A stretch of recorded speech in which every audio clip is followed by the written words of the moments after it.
இப்படி நம்பிக்கை இல்லாமல் கேட்டாக்கா எப்படி கிடைக்கும்?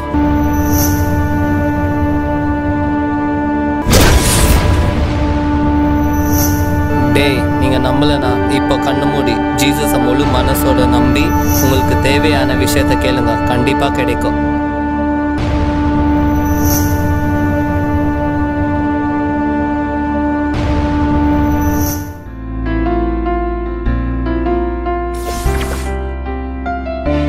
உங்க வீட்ல இருந்து என்ன பொண்ணு கேட்டு வர சொல்றியா ப்ளீஸ்?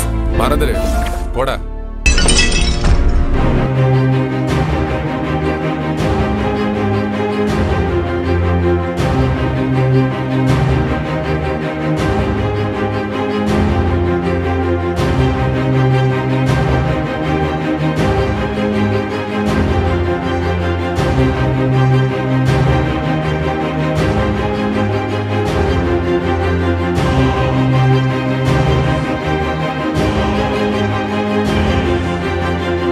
எந்த ஒரு விஷயத்தை செய்யறதுக்கு முன்னாடியும் I can do all things through Christ who strengthens me.